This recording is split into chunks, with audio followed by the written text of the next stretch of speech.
आज देखंतु आपणक पई आउ गुटे मु नुआ अपडेट नै आछि।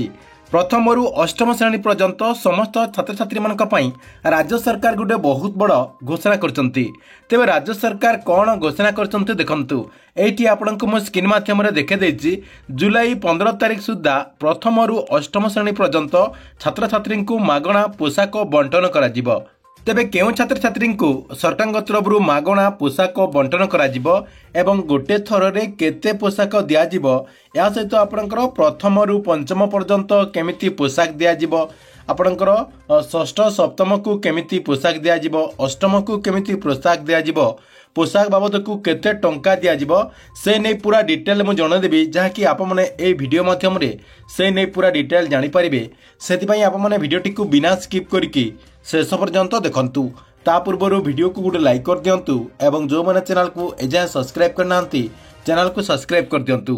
प्रथम देखंतु राज्य सरकार तरफ ए नै कोन अपडेट होईची। 2025-26 शिक्षा वर्ष रे राज्यर समस्त सरकारी और सरकारी अनुदान प्राप्त विद्यालय रे अध्ययनरत समस्त छात्र छात्री एवं राज्य अनुसूचित जाति और जनजाति विभाग अधीन थिबा समस्त विद्यालय छात्र छात्री को प्रथम रु अष्टम श्रेणी पर्यंत मागणार विद्यालय रे पोशाक मिलिबो। समग्र शिक्षा पीएम श्री गंगाधर मेहर शिक्षा मानक बुद्धि योजना अधीन जनपिछा 500 टंका मूल्यर 2 हल विद्यालय रे पोशाक बंटन करा जिवो बोली राज्य सरकार तरफ जहाँकि अपडेट दिया जायछि। या सहित ओडिशा विद्यालय शिक्षा कार्यक्रम प्राधिकरण ओसेपा पक्षरु समस्त जिला अधिकारी को अर्थात डीईओ को चिठी मध्य लेखा जिबार अपडेट होछि। या सहित मार्गदर्शिका मध्य जारी करा जायछि। एने सरकार तरफ गोटे नोटिफिकेशन मध्य जारी करा जायछि।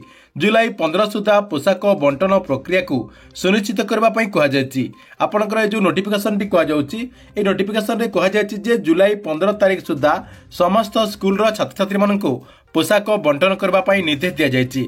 मार्गदर्शिका अनुसार पूर्व वर्ष परि चलित वर्ष मध्य समस्त छात्र छात्री को 2 हल निर्दिष्ट पैंट एवं धला सार्ट दिया जिवो एवं प्रथम रु पंचम श्रेणी पर्यंत छात्र छात्री को 2 हल फ्रॉक जहाँकि आपणकर झालेर सहित दिया जिवो बोली सूचना रही एवं षष्ठ रु अष्टम श्रेणी पर्यंत पढ़ुथिबा छात्र छात्री को 2 हल सालवार कमीज ओढ़णी दिया जिवो।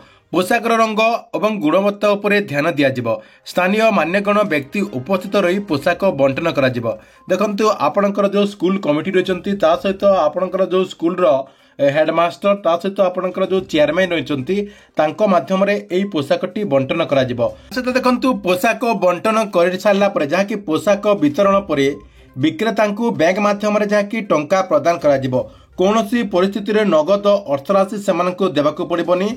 या सहित स्कूल जो प्रधान शिक्षक रही पाखरे गोटे हल पोशाक नमूना भाव में रखिपारे।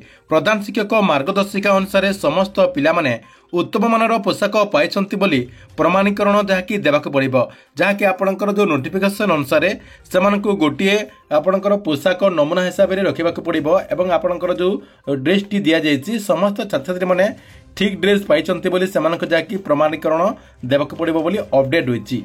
ठीक अछि, एतिला आपणक पई बहुत बड़ गोटे अपडेट। आपनको ए वीडियोटी केमती लागिला कमेंट बॉक्स रे निश्चय गोटे कमेंट करंतु।